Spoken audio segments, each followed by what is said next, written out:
नमस्कार दोस्तों, स्वागत है यूट्यूब चैनल में ऐसा क्यों। और आज हम बात करने वाले हैं कि single phase induction motor self starting क्यों नहीं होती। क्योंकि जब सिंगल फेज़ इंडक्शन मोटर को सप्लाई दी जाती है तो उसका रोटर ऑटोमेटिक मूव नहीं करता, स्टेशनरी रहता है। जैसे कि three phase induction motor self starting होती है, क्योंकि अगर उसको थ्री फेज़ सप्लाई दी जाए तो उसका रोटर ऑटोमेटिकली मूव करने लगता है। तो इसी क्वेश्चन का हम इसमें आंसर खोजने की कोशिश करेंगे कि single phase induction motor self starting क्यों नहीं होती। सपोज़ कीजिए कि सिंगल फेज़ इंडक्शन मोटर के स्टेटर में ये जो कॉइल है, इसमें जब सप्लाई दी जाती है तो इसमें मैग्नेटिक फील्ड कैसे क्रिएट होता है। क्योंकि एसी सप्लाई पल्सेटिंग है तो इसमें जो मैग्नेटिक फील्ड क्रिएट होगा या तो नॉर्थ पोल साउथ पोल, और या तो साउथ पोल या तो नॉर्थ पोल। क्योंकि एसी की जो सप्लाई है पल्सेटिंग होने के कारण या तो पॉजिटिव डायरेक्शन में फ्लो करती है या तो नेगेटिव डायरेक्शन में। इसी कारण सिंगल फेज इंडक्शन मोटर के स्टेटर में दो मैग्नेटिक फील्ड ही बन पाते हैं, नॉर्थ पोल या साउथ पोल, बारी बारी से। अब आप डायग्राम में देख सकते हैं सिंगल फेज इंडक्शन मोटर का रोटर। इसके जो रोटर के सरफेस पे होता है कंडक्टर की लाइनिंग होती है, इसको शॉर्ट किया होता है दोनों ही सर्कुलर टर्मिनल से।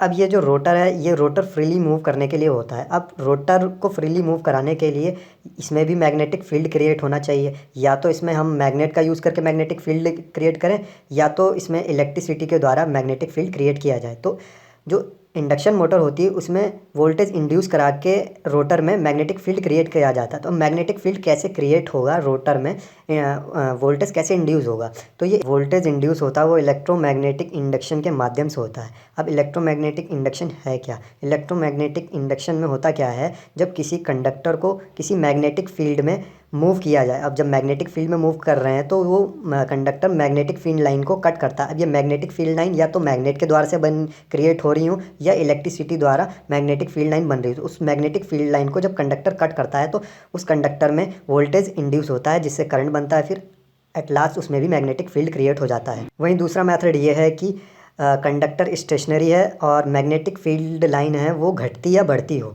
तो उस दौरान भी magnetic field line automatic conductor द्वारा कट हो जाती हैं, तब भी वोल्टेज इंड्यूस हो जाता है। और वहीं या तो मैग्नेटिक फील्ड लाइन रोटेटिंग हो, रोटेटिंग मैग्नेटिक फील्ड लाइन में भी कंडक्टर स्टेशनरी रहता है और automatic rotating magnetic field line की वजह से जो कंडक्टर होता है वो स्टेशनरी होता है, तो ऑटोमेटिक कंडक्टर द्वारा मैग्नेटिक फील्ड लाइन कट होने लगती है और तब भी वोल्टेज इंड्यूस हो जाता है, जैसे कि थ्री फेज़ इंडक्शन मोटर में होता है। थ्री फेज़ इंडक्शन मोटर में रोटेटिंग मैग्नेटिक फील्ड क्रिएट होता है। रोटेटिंग मैग्नेटिक फील्ड कैसे क्रिएट होता है। अब दोस्तों थ्री फेज़ इंडक्शन मोटर में तीन सप्लाई आती हैं, R Y B, three phase. अब दोस्तों थ्री फेज़ सप्लाई सिस्टम में हर एक फेज़ में जो वोल्टेज और करंट फ्लो होती है तो वो 120 डिग्री फेज़ एंगल के डिफरेंस के साथ फ्लो होती है। मान लीजिएगा अगर आर में करंट फ्लो हो रही है तो उसके 120 डिग्री फेज़ एंगल के बाद वाई में फ़्लो होगी और 120 डिग्री फेज़ एंगल के बाद बी में फ़्लो होगी। तो ये आप साइकिल देख सकते हैं किस तरीके से है। जब इसी थ्री फेज़ सप्लाई को हम थ्री फेज़ इंडक्शन मोटर की कॉइल में देते हैं, यहाँ पे थ्री फेज़ इंडक्शन मोटर की तीन कॉइल हैं ए बी सी। तो जब आर ए से कनेक्टेड है तो आर जब पीक में होगी, पॉजिटिव डायरेक्शन में इसकी सप्लाई होगी, तो इससे नॉर्थ पोल क्रिएट हो रहा है तो ए में नॉर्थ पोल क्रिएट हो जाएगा। जब ये आर की करंट रिड्यूस होने लगेगी तो ये जो वाई फेज़ है बी से कनेक्टेड है तो ये रिवर्स डायरेक्शन में साउथ पोल क्रिएट कर रही होगी। और जब ये रिवर्स डायरेक्शन में रिड्यूस होने लगेगी तो बी जो फेज़ है वो सी से कनेक्टेड है। तो सी से जब कनेक्टेड है तो ये नेक्स्ट साइकिल जो होगी इसकी ये पॉजिटिव डायरेक्शन में है बी की, तो ये नॉर्थ पोल क्रिएट करेगी सी में। तो ये साइकिल तीनों की ऐसे ही चलती रहती है। ग्राफ में आप देख सकते हैं। तो ये जो वाइंडिंग है ये इस तरीके से अरेंज है पूरे स्टेटर में, ए बी सी। तो ये जो पोल क्रिएट हो रहे हैं north pole south pole, north pole south pole पूरे स्टेटर में क्रिएट हो रहे हैं। तो 120 डिग्री फेज़ एंगल के डिफरेंस के कारण और वाइंडिंग के अरेंजमेंट के कारण रोटेटिंग मैग्नेटिक फील्ड बनता है। अब ये जो रोटेटिंग मैग्नेटिक फील्ड बनता है पूरे स्टेटर के चक्कर लगा रहा होता है, जो ये रोटर के कंडक्टर को जो उसके सरफेस पे है जिसको शॉर्ट किया हुआ है रोटर के दोनों टर्मिनल से, वो उसको ये ऑटोमेटिक कट कर देता है। जब ऑटोमेटिक कट कर देता है तो रोटर में भी वोल्टेज इंड्यूस हो जाता है। अब जो वोल्टेज इंड्यूस होता है वो बिल्कुल सेम स्टेटर की तरह ही होता है। जैसे stator north pole south pole create कर रहा है पूरे स्टेटर के सरफेस पे, वैसे ही रोटर के सरफेस पे भी north pole south pole create होने लगते हैं। लेकिन क्योंकि स्टेटर में पहले मैग्नेटिक फील्ड बना है और रोटर में इंड्यूस हुआ है तो वो थोड़ी लेट बनता है, जिससे कि थोड़ा सा गैप क्रिएट हो जाता है। अब ये जो गैप क्रिएट होता है इसी गैप के डिफरेंस के कारण क्या होता है, या तो नॉर्थ पोल होगा स्टेटर में तो रोटर में उसी स्थान पे थोड़ा सा पीछे हट के साउथ पोल होगा। तो इससे क्या करेगा, ये इसको अट्रैक्ट करेगा। वहीं अगर अगर सेम पोल होंगे नॉर्थ नॉर्थ या साउथ साउथ, तो उस दौरान ये रिपल्सिव फोर्स क्रिएट करेगा। तो होता क्या है, ये जो मैग्नेटिक फील्ड है ये रोटेटिंग है, पूरे स्टेटर के चक्कर लगा रहा है मैग्नेटिक फील्ड। तो ये जो रोटर में भी मैग्नेटिक फील्ड बन रहा है, इसको कैच करने की कोशिश करता है, और एक तरफ से कैच करता है, दूसरी तरफ दूसरे टर्मिनल में जहाँ पर रिपल्सिव फोर्स लग रहा होता है, तो वहाँ पर वो उसी सेम डायरेक्शन में लग रहा होता है। तो ये इसको रोटर है इस मैग्नेटिक फील्ड को कैच करने की कोशिश करता है। इस कैच करने की कोशिश में ये रोटर ऑटोमेटिकली मूव करने लग जाता है। तो इस तरीके से आपको पता लग गया है कि 3 phase induction motor self starting होती है। लेकिन दोस्तों सिंगल फेज़ इंडक्शन मोटर में ऐसा रोटेटिंग मैग्नेटिक फील्ड नहीं क्रिएट होता, केवल साउथ पोल नॉर्थ पोल या साउथ से नॉर्थ पोल।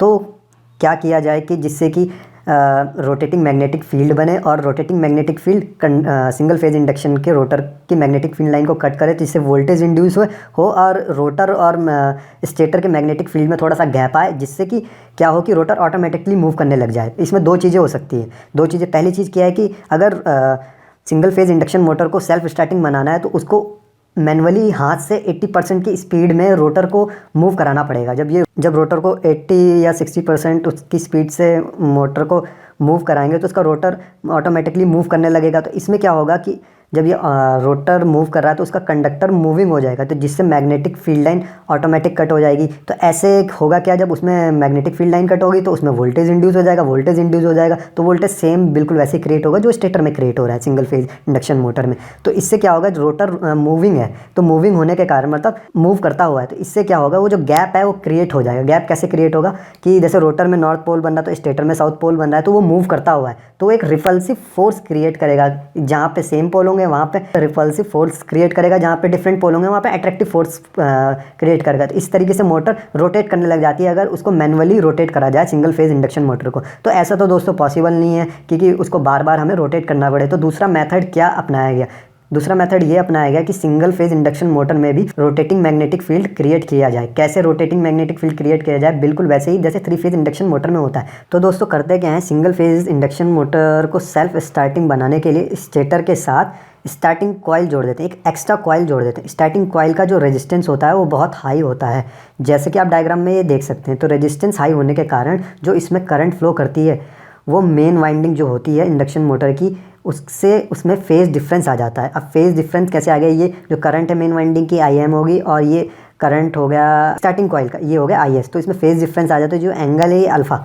तो दोस्तों इस फेज़ एंगल के डिफरेंस के कारण मेन वाइंडिंग में जो करंट फ्लो हो रही है और स्टार्टिंग कॉइल में करंट जो फ्लो हो रही है, तो फेज़ एंगल जो क्रिएट हो रहा है इससे रोटेटिंग मैग्नेटिक फील्ड बनने लगता है, बिल्कुल 3 फेज़ इंडक्शन मोटर जैसे। लेकिन यहाँ पर इस स्टार्टिंग वाइंडिंग को एक स्विच के माध्यम से कनेक्ट करते हैं, क्योंकि मेन वाइंडिंग पहले ही बताया था कि अगर सिंगल फेज़ इंडक्शन मोटर में मेन वाइंडिंग है और उसको 80% इसका रोटर 80% स्पीड से रोटेट किया जाए तो वो ऑटोमेटिकली रोटेट करने लग जाती है। तो यहाँ पे हमें ज़रूरत क्या है कि स्टार्टिंग में वो ऑटोमेटिक रोटेट करे। तो स्टार्टिंग में क्या किया कि एक स्टार्टिंग कॉइल इंट्रोड्यूस करा दी जो रोटेटिंग मैग्नेटिक फील्ड क्रिएट करेगा और उसको स्विच के साथ कनेक्ट कर दिया। तो जब मोटर 80% स्पीड से घूमने लगती है, जैसे कि हम मैनुअली घुमाते हैं, तब क्या करते हैं, इस स्विच के माध्यम से स्टार्टिंग जो वाइंडिंग का कनेक्शन होता है वो हटा लेते हैं, क्योंकि मोटर को इसी की ज़रूरत रहती है। क्योंकि अगर मोटर का stator single phase induction motor का स्टेटर 80% स्पीड से अगर रोटेट करने लग जाएगा फिर तो ज़रूरत ही नहीं पड़ेगी, क्योंकि ऑटोमेटिक सारा काम हो जाएगा। तो वाइंडिंग को स्विच के साथ कनेक्ट किया जाता है और उसको हटा लेते हैं बाद में, जब ये मोटर अपनी स्पीड पकड़ लेती है। और एक बात और बता दूं, स्टार्टिंग वाइंडिंग का फेज़ एंगल इंक्रीज़ करने के लिए इसके साथ कैपेसिटर भी जोड़ देते हैं, क्योंकि कैपेसिटर क्या करता है, कैपेसिटर में जिस भी सर्किट में कनेक्ट करते हैं तो करंट को लीड करता है वोल्टेज से 90 डिग्री एंगल का फेज़ डिफरेंस करंट और वोल्टेज में क्रिएट करता है। मेन वाइंडिंग और स्टार्टिंग वाइंडिंग का फेज़ एंगल इंक्रीज़ करने के लिए कैपेसिटर साथ में पैरेलल जोड़ देते हैं, ताकि जो रोटेटिंग मैग्नेटिक फील्ड है वो और अच्छे से क्रिएट हो सके, और जो स्टार्टिंग है सिंगल फेज इंडक्शन मोटर का वो और अच्छा हो सके, ताकि जितना अच्छा फेज एंगल बनेगा उतना रोटेटिंग मैग्नेटिक फील्ड आसानी से रोटर को रोटेट कर देगा। क्योंकि रोटेटिंग मैग्नेटिक फील्ड स्टेटर के चक्कर लगाता रहता है, और जब रोटर मैग्नेटाइज हो जाएगा तो वो रोटेटिंग मैग्नेटिक फील्ड को पकड़ने की कोशिश करता है, और सिंगल फेज मोटर में स्टार्टिंग टॉर्क मिल जाए लगभग 80% स्पीड तक, तो वो ऑटोमेटिक घूमने लगती है, स्वयं ही घूमने लगती है।